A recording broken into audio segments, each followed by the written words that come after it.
Kami tidak akan ragu-ragu membela kepentingan rakyat Indonesia. Kami tidak ragu-ragu. Saya siap mati untuk bangsa dan rakyat Indonesia. Assalamualaikum warahmatullahi wabarakatuh. Apa kabar kawan-kawan? Ada yang baru lagi nih. Para mafia pendidikan lagi panik karena Bapak Purbaya Yudi Sadewa sedang bongkar habis-habisan borok 165 triliun yang mereka ambil dari rakyat. Lalu para mafia itu malah bawa-bawa nama guru honorer. Kasian kalau anggarannya di-stop. Padahal mereka itu nggak beneran peduli sama guru. Mereka hanya takut kalau duit yang dia mainkan di-stop sama pemerintah.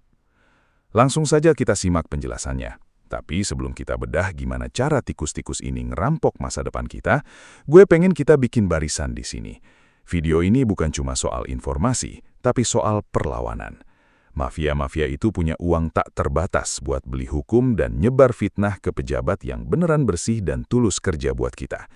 Kita nggak punya uang sebanyak mereka, tapi kita punya jumlah dan suara. Gue minta lu subscribe sekarang sebagai tanda kalau lu ada di barisan rakyat yang udah muak ditindas. Like video ini supaya algoritmanya meledak dan sampai ke telinga para penguasa di pusat. Dan share ke semua grup WA keluarga lu. Jangan biarkan mereka yang berani jujur berjuang sendirian melawan fitnah. Dan terakhir, gue pengen tahu seberapa luas barisan kita hari ini. Tulis di kolom komentar, lu nonton dari daerah mana, biar para koruptor itu tahu kalau rakyat dari Sabang sampai Merauke udah bangun dan lagi mengawasi mereka. Oke, kalau jempol lu udah siap untuk lawan mafia, mari kita bongkar gimana cara mereka nilep 165 triliun rupiah duit kita. Kita harus jujur pada diri sendiri. Selama ini kita sering mendengar istilah dana bos atau bantuan operasional sekolah, tapi pernahkah kita benar-benar menghitung kemana larinya uang itu? Purbaya Yudi Sadewa melempar granat ke tengah ruangan birokrasi kita dengan menyebut angka 165 triliun yang raib. Bagi kita rakyat kecil, membayangkan angka 1 triliun saja sudah pusing, apalagi 165 triliun. Itu bukan sekedar angka di atas kertas, itu adalah hak anak-anak kita untuk mendapatkan buku yang bagus, gedung sekolah yang gak bocor, dan sepatu yang layak. Masalah paling gila yang dibongkar adalah fenomena sekolah siluman. Bayangkan, di data pemerintah, sekolah itu terdaftar. Ada namanya, ada alamatnya, dan yang paling penting ada daftar siswanya yang panjang. Tapi begitu dicek ke lapangan, gedungnya mungkin cuma ruko, kandang ayam, atau bahkan cuma lahan kosong yang gak ada aktivitas belajar mengajar sama sekali. Inilah yang disebut sekolah gaib. Guru-gurunya fiktif, tapi anehnya setiap bulan atau setiap semester, pemerintah tetap mentransfer uang dalam jumlah besar ke rekening pengelola sekolah tersebut. Duitnya cair beneran, tapi manusianya nggak ada. Lalu bagaimana mereka bisa memanipulasi data murid? Disinilah kreativitas iblis para mafia ini bermain. Mereka menggunakan sistem yang namanya dapodik atau data pokok pendidikan. Harusnya sistem ini jadi tameng agar data akurat, tapi para mafia ini tahu celahnya. Mereka memalsukan jumlah siswa dengan cara-cara yang nggak masuk akal. Ada yang pinjam kartu keluarga tetangga, ada yang memakai data alumni yang sudah lulus 5 atau 10 tahun lalu. Bahkan yang paling keterlaluan, nama orang yang sudah meninggal pun tetap diabsen setiap hari di dalam sistem, agar jatah uang per kepala atau dana bosnya tetap turun. Di mata mereka, satu kepala murid itu bukan manusia yang harus dididik, tapi mesin ATM yang harus diperas. Inilah alasannya kenapa anggaran pendidikan kita selalu naik sampai 20% dari APBN, tapi kualitas otak bangsa kita kayak jalan di tempat. Kita selalu dibilang kurang anggaran, padahal masalahnya bukan duitnya yang kurang, tapi malingnya yang terlalu banyak dan terlalu rakus. Purbaya melihat ada anomali yang luar biasa. Anggarannya melambung tinggi ke langit, tapi anak-anak di pelosok masih harus gelantungan di jembatan rusak cuma buat sampai ke kelas yang atapnya mau roboh. Uang itu menguap di tengah jalan, disedot oleh vampir anggaran lewat laporan-laporan palsu yang dibuat seolah-olah semuanya beres dan rapi. Mereka pikir kita buta. Mereka pikir rakyat gak akan paham cara kerja birokrasi yang ribet. Padahal modusnya sederhana. Bikin sekolah palsu, isi dengan murid palsu, buat laporan kegiatan palsu, lalu cairkan uang asli milik rakyat. 165 triliun itu, kalau dibelikan fasilitas pendidikan, mungkin seluruh anak di Indonesia sudah bisa punya laptop dan akses internet gratis. Tapi nyatanya uang itu justru berubah menjadi mobil mewah, rumah megah, atau biaya kampanye oknum-oknum yang gak punya hati nurani. Ini bukan cuma soal administrasi yang salah, tapi ini adalah pengkhianatan nyata terhadap masa depan generasi penerus kita. Kalau kita masuk lebih dalam ke lorong gelap birokrasi, kita akan menemukan sebuah sistem yang bekerja lebih rapi daripada organisasi pemerintah itu sendiri. Ini bukan lagi soal oknum yang kebetulan lewat lalu mengambil kesempatan, tapi ini adalah sebuah struktur yang sengaja dibangun untuk merampok uang rakyat secara administratif. Purbaya Yudisadewa membongkar bahwa di balik hilangnya angka 165 triliun itu, ada 3 kasta atau tingkatan pemain yang berbagi peran dengan sangat cantik. Mereka ini ibarat sutradara, aktor, dan kru film yang sedang memproduksi sebuah drama besar berjudul Pendidikan Gratis. Padahal di balik layar, mereka sedang menguras harta karun milik negara yang seharusnya milik anak cucu kita. Kasta pertama adalah para makelar kebijakan. Ini orang-orang pintar berdasi, duduk di ruangan ber-AC di tingkat pusat. Tugas mereka bukan mencuri uang secara langsung di lapangan, tapi membuat peraturan atau petunjuk teknis yang sengaja dibuat abu-abu atau bermakna dua. Mereka menciptakan celah hukum dalam aturan penggunaan dana BOS, sehingga ada ruang bagi oknum di bawah untuk melakukan improvisasi anggaran. Di mata Purbaya, mereka ini adalah penjahat intelektual yang paling berbahaya. Mereka menyiapkan piring dan sendoknya, lalu membiarkan para perampok di bawahnya berpesta pora. Mereka adalah arsitek yang merancang bangunan korupsi ini agar terlihat kokoh dan legal di atas kertas, sehingga kalau ada pemeriksaan audit biasa, semuanya akan terlihat normal-normal saja. Lalu masuk ke kasta kedua, yaitu para operator lapangan atau pengepul di tingkat daerah. Mereka inilah yang menjadi jembatan antara kebijakan pusat dengan sekolah-sekolah di pelosok. Fungsinya sangat licik. Mereka menjemput bola, mendatangi sekolah-sekolah dan meminta setoran dengan berbagai dalih yang terdengar suci. Ada yang bilang untuk uang pengamanan, biaya administrasi pusat, atau uang pelicin agar pencairan dana tahun depan lancar jaya. Oknum-oknum di dinas daerah biasanya punya daftar sakti di kantong mereka. Mereka tahu mana sekolah yang muridnya asli dan mana yang sekolahnya cuma siluman. Alih-alih melaporkan kejahatan itu, mereka justru memelihara sekolah-sekolah siluman ini karena dari situlah mereka mendapatkan setoran tetap. Mereka hafal betul mana data yang hasil copy-paste dari kelurahan sebelah dan mana data yang benar-benar nyata. Tapi selama setoran mengalir, mata mereka akan tetap tertutup rapat. Kasta ketiga adalah para pemilik yayasan kardus. Ini adalah istilah buat yayasan pendidikan yang dibentuk cuma modal akta notaris dan ruko sewaan yang mungkin kalau hujan bocornya barengan sama warung sebelah. Mereka ini tidak punya niat sedikit pun untuk mencerdaskan kehidupan bangsa. Tujuan utama mereka cuma satu, piara sekolah siluman agar bisa dapat kucuran dana dari pemerintah. Di sekolah mereka, murid tidak perlu pintar, bahkan tidak perlu masuk kelas. Yang penting nama mereka terdaftar di Dapodik agar uangnya cair. Guru-guru di sana pun seringkali cuma dijadikan alat. Mereka tidak digaji dengan layak, tapi dipaksa menandatangani daftar hadir fiktif dan laporan pertanggungjawaban palsu. Duitnya lari kemana? Tentu saja ke kantong pemilik yayasan buat bayar cicilan mobil mewah atau jalan-jalan ke luar negeri, lalu diposting di media sosial dengan caption self-reward setelah lelah mengabdi untuk bangsa. Itu bukan pengabdian, itu adalah perampokan terang-terangan terhadap keringat rakyat pembayar pajak. Yang paling menyakitkan dari permainan tiga kasta ini adalah saat mereka mulai melakukan manipulasi moral. Mereka sering membuat kegiatan-kegiatan fiktif yang judulnya sangat surgawi dan religius, misalnya workshop peningkatan karakter anak bangsa atau seminar integritas pendidik. Judulnya luar biasa keren, tapi praktiknya mereka cuma kumpul-kumpul sebentar di Hotel Melati, foto-foto buat laporan, lalu sisanya adalah bagi-bagi amplop hasil sisa anggaran yang sudah disunat. Kwitansi bisa dibeli di pasar, stempel bisa dipalsukan di pinggir jalan, tapi kualitas murid tidak bisa dibohongi. Itulah alasannya kenapa nilai skor internasional pendidikan kita bisa selalu berada di urutan buncit meski anggaran kita naik terus. Anggaran kita habis untuk membiayai gaya hidup para mafia ini, bukan untuk membeli buku atau alat laboratorium yang canggih. Purbaya masuk ke dalam sistem ini dengan gaya gergaji mesin. Dia tahu bahwa tumor korupsi ini sudah stadium 4 dan tidak bisa diobati dengan obat pusing biasa. Dia harus melakukan bedah total, meskipun itu akan membuat banyak rekan sejawatnya atau politisi yang membackup sekolah-sekolah tersebut menjerit kesakitan. Mafia pendidikan ini punya early warning system atau sistem peringatan dini yang sangat kuat.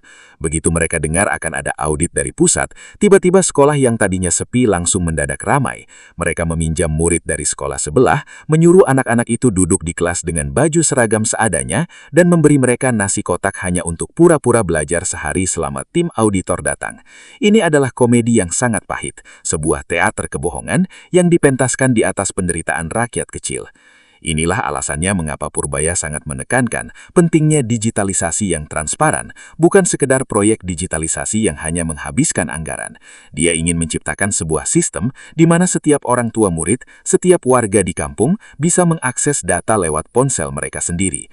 Rakyat harus bisa mengecek, sekolah di kampung kita ini dapat dana berapa sih? Katanya ada 500 murid, tapi kok yang kelihatan sekolah cuma 50 orang?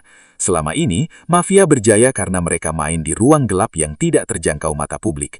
Begitu rakyat ikut mengawasi, maka ruang gerak mereka akan menyempit.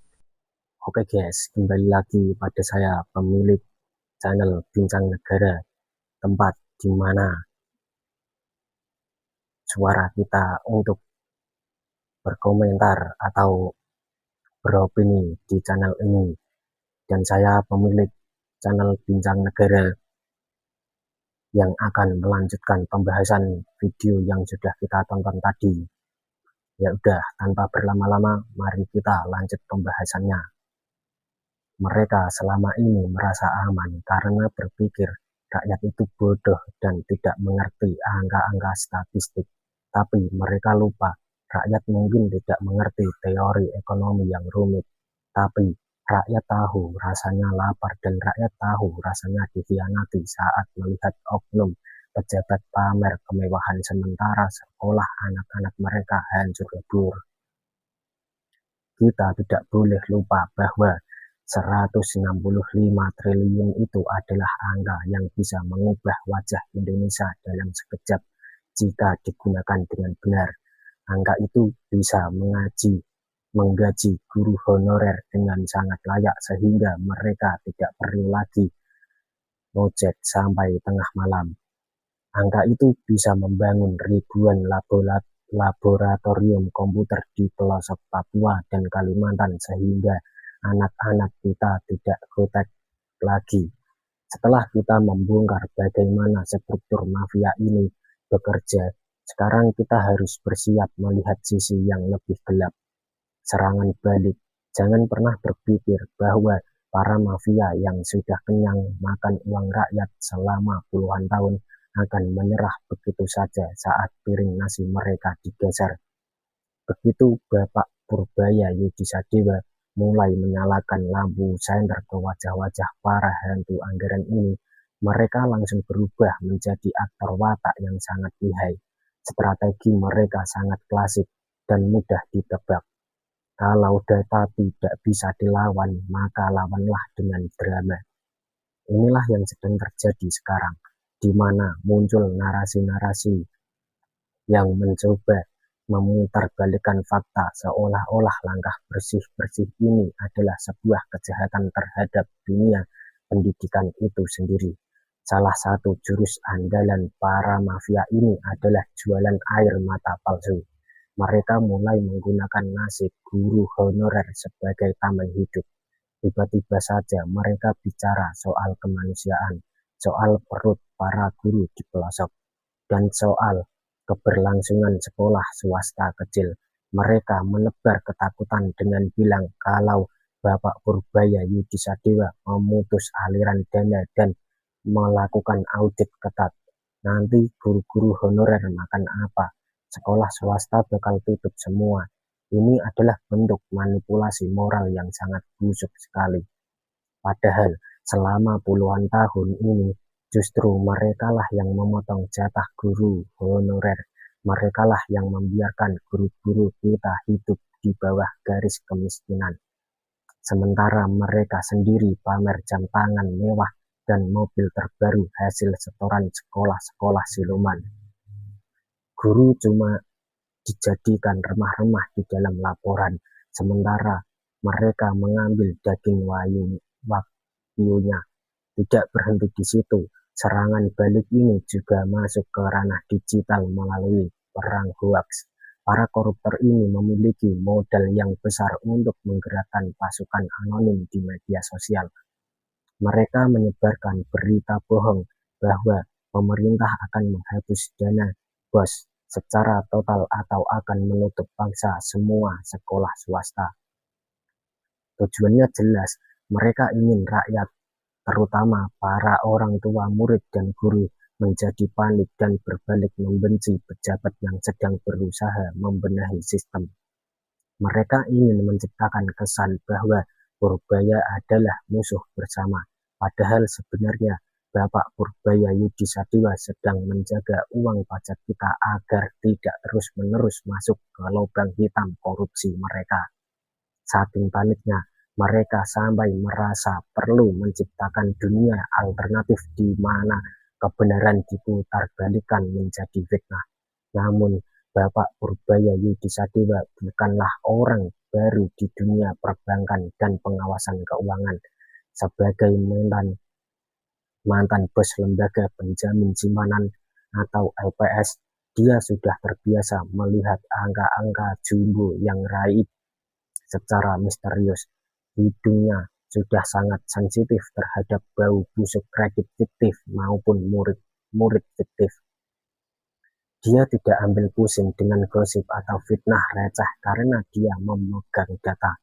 Disinilah pentingnya kita sebagai rakyat untuk tetap kritis. Kita jangan sampai terkena gaslighting atau manipulasi pikiran oleh para birokrat yang kalau bicara soal integritas terdengar seperti membakar. Tapi kalau disuruh transparansi data langsung sariawan berjamaah. Integritas itu bukan jargon di poster kantor, tapi keberanian untuk audit sampai ke akar-akarnya. Bapak Purbaya Yudi Sadewa dengan tegas memberikan pesan, kalau kalian memang bersih, kenapa harus risih? Audit total ini bukan untuk menyusahkan sekolah yang benar-benar mendidik anak bangsa di tengah keterbatasan. Audit ini justru untuk melindungi mereka. Selama ini, sekolah yang benar dan jujur harus berbagi anggaran dengan sekolah siluman yang isinya cuma izin dan data palsu. Dengan memberantas sekolah siluman, maka anggaran untuk sekolah yang benar-benar ada muridnya bisa meningkat 2 atau 3 kali lipat. Inilah yang tidak pernah disampaikan oleh para mafia. Mereka hanya ingin kita melihat sisi kejamnya audit, tapi menutupi sisi keadilan yang akan diterima oleh guru-guru jujur kita jika korupsi ini dihentikan. Gerakan perlawanan para mafia ini juga mulai masuk ke ruang gelap politik. Mereka mencoba mencari perlindungan kepada tokoh-tokoh yang kuat, berharap ada surat sakti yang bisa menghentikan audit Bapak Purbaya Yudi Sadewa di tengah jalan. Mereka menggunakan jaringan mereka dari tingkat RT hingga oknum di kementerian untuk melobi agar aturan biometrik dan sinkronisasi NIK dibatalkan. Mengapa? Karena biometrik adalah kiamat bagi mereka. Begitu setiap murid harus diverifikasi dengan sidik jari atau pengenalan wajah yang terhubung ke data kependudukan, maka 1.000 murid fiktif yang mereka buat di Excel akan langsung menguap jadi debu. Mereka ketakutan karena selama ini mereka berjaya di atas sistem yang ombong, sistem yang sengaja dipasangi behel agar terlipat rapi, tapi tidak bisa menggigit para pencuri.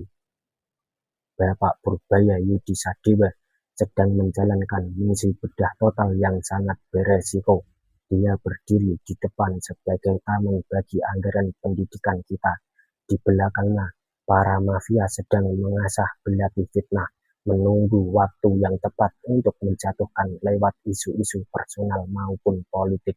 Inilah saatnya kita sebagai rakyat kecil yang selama ini cuma bisa menonton uang kita dimaling untuk ikut pasang badan. Kita harus menjadi tembok pelindung bagi pejabat yang berani jujur.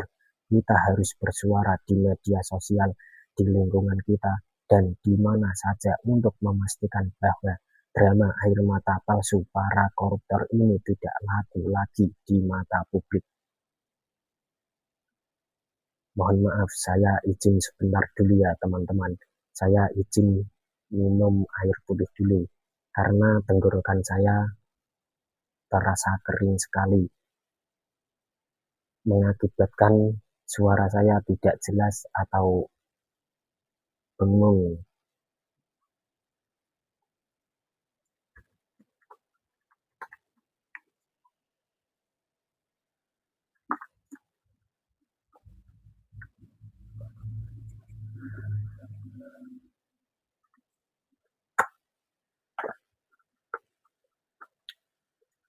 Jangan lupa teman-teman minum Aku Viva, bisa menyehatkan badan.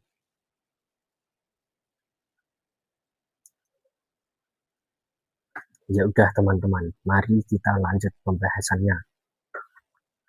Humor getir dari semua ini adalah melihat para koruptor yang tiba-tiba jadi religius. Mereka yang biasanya sibuk hitung setoran dari sekolah siluman, kini rajin memosting kutipan doa dan status bijak. Seolah-olah Tuhan bisa disuap dengan kata-kata manis untuk menghapus jejak digital korupsi mereka. Padahal Bapak Purbaya Yudisadewa sudah memegang big data. Sekali klik akan ketahuan di mana alamat sekolahannya, siapa pemilik yayasannya, dan kemana aliran dananya bermuara. Bapak Purbaya Yudisadewa sedang menunjukkan bahwa di era teknologi ini, kejujuran adalah satu-satunya jalan keluar bagi mereka yang masih mencoba main kucing-kucingan. Bersiaplah, karena senter transparan ini tidak akan pernah mati sampai semua tikus-tikus itu keluar dari persembunyiannya. Saudaraku, sebangsa dan setanah air, di tengah badai pengkhianatan yang dilakukan oleh para mafia anggaran, kita tidak boleh lupa bahwa perjuangan ini bukan hanya soal angka dan data, tapi soal restu dari Yang Maha.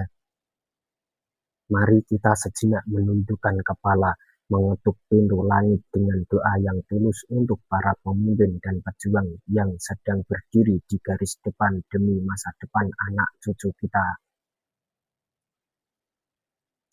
Kita doakan secara khusus untuk Bapak Purbaya Yudisadewa dan Bapak Presiden Prabowo Subianto.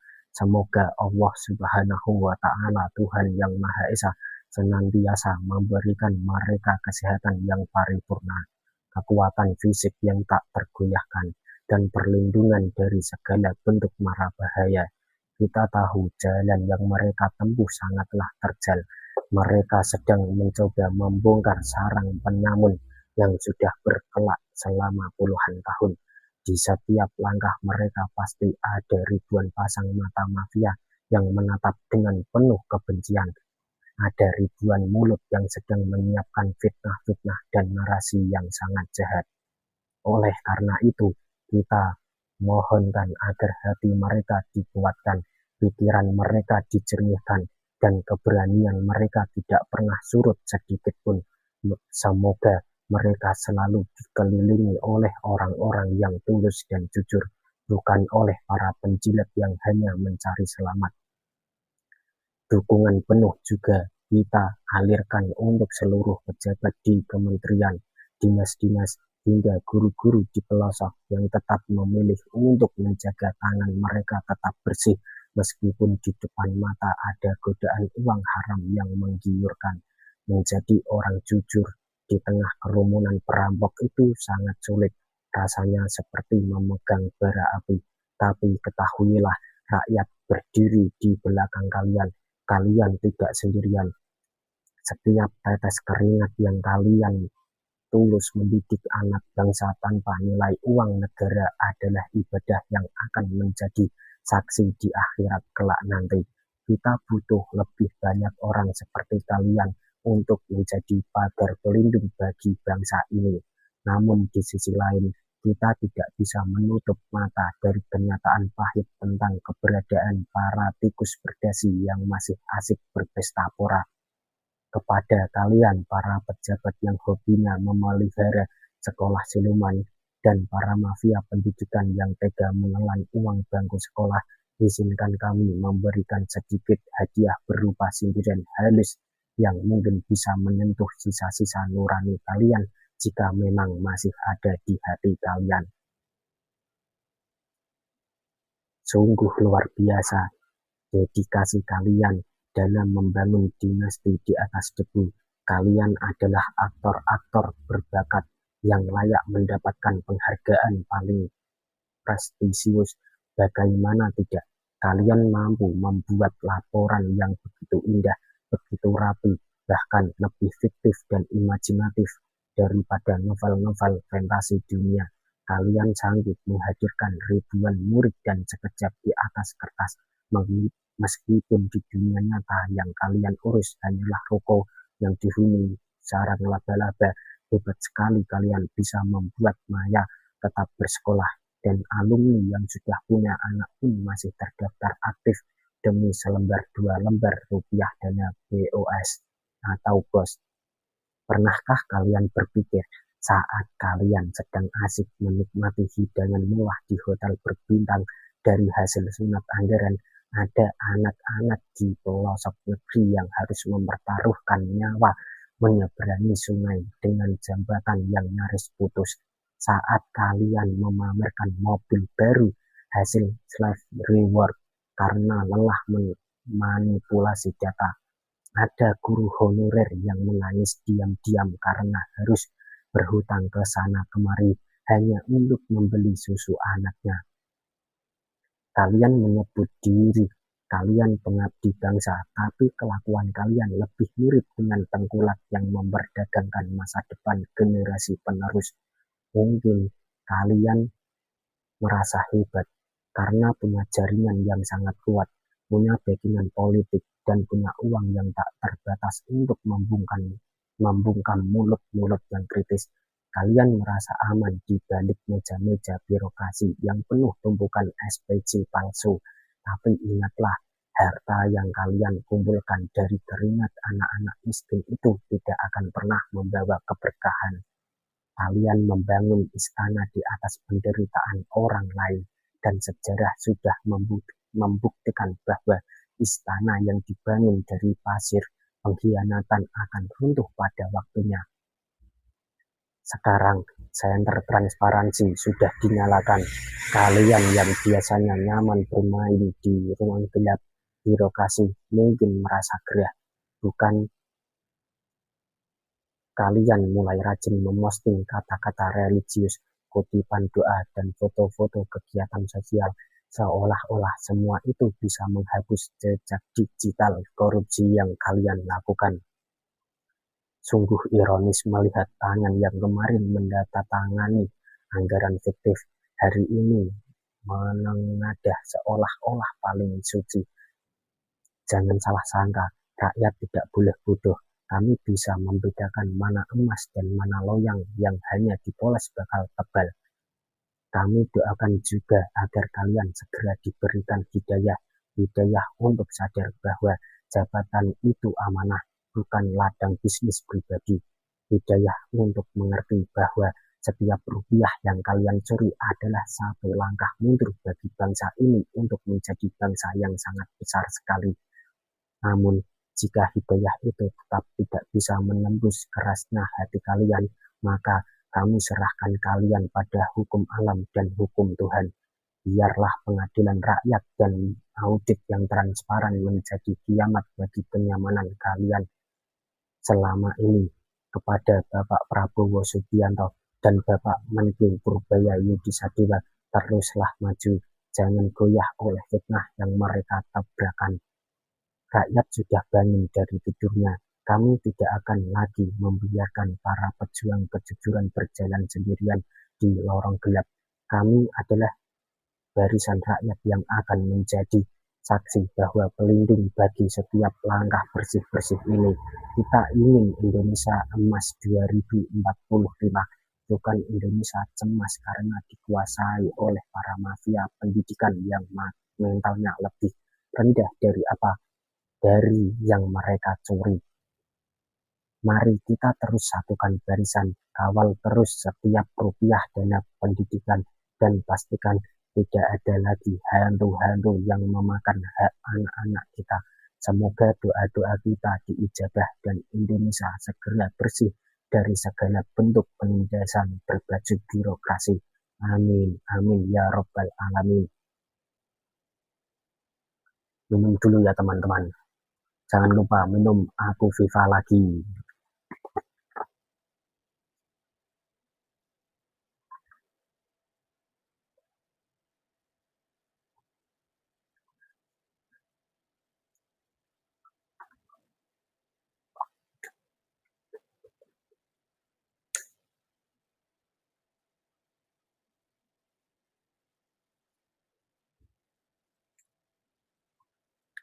Terima kasih kawan-kawan sudah menyimak sejauh ini, melihat seluruh fakta yang kita bedah hari ini.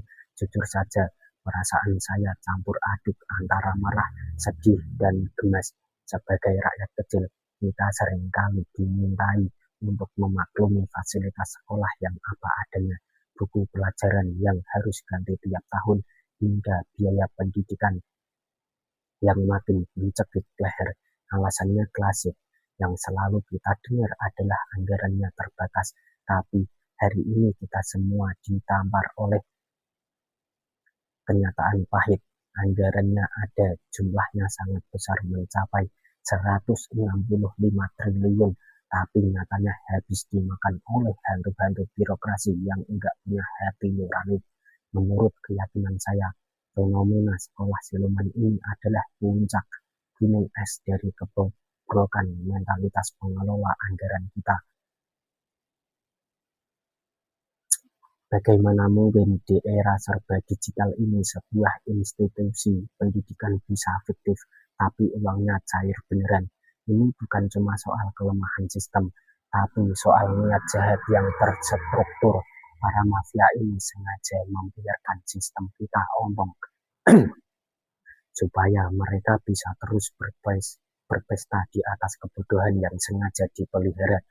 Mereka seolah-olah berkata bahwa masa depan anak petani atau anak buruh di pelosok tidak lebih berharga daripada cicilan mobil mewah atau gaya hidup hedon mereka. Saya menyatakan dukungan penuh terhadap langkah berani Bapak Menlu Purbaya Yudisadewa dan komitmen Bapak Presiden Prabowo Subianto. Kenapa? Karena untuk membersihkan borok yang sudah menahun ini, kita tidak butuh pemimpin yang cuma ego dan jago beretorika atau sekedar bilang prihatin. Kita butuh pemimpin yang berani jadi gergaji mesin untuk memotong jaringan mafia ini, meskipun harus menghadapi serangan balik berupa fitnah dan lobby-lobby politik di ruang gelap. Kita harus sadar, saat pejabat yang bersih diserang dengan berita hoax, itu artinya mereka sedang bekerja dengan benar dan para koruptor sedang ketakutan. Oleh karena itu, saya mengajak kalian semua untuk selalu memantau kasus ini. Mari kita rapatkan barisan. Kita jaga uang negara, uang rakyat. Jangan sampai dimakan oleh mafia-mafia ini lagi. Karena ini bukan tentang kita. Ini tentang nasib anak cucu kita sendiri, putra-putra terbaik penerus bangsa ini. Mari dukung channel ini, Bincang Negara. Karena channel ini saya buat untuk rakyat kecil seperti saya untuk bersuara. Jangan mau diadu domba, tetap bersatu. Jangan mudah tergiring oleh isu-isu yang dibuat atau hoax untuk pengalihan isu. Terima kasih telah menyimak. Sampai jumpa di video berikutnya. Merdeka. Salam hormat dari admin Bincang Negara. Wassalamualaikum warahmatullahi wabarakatuh.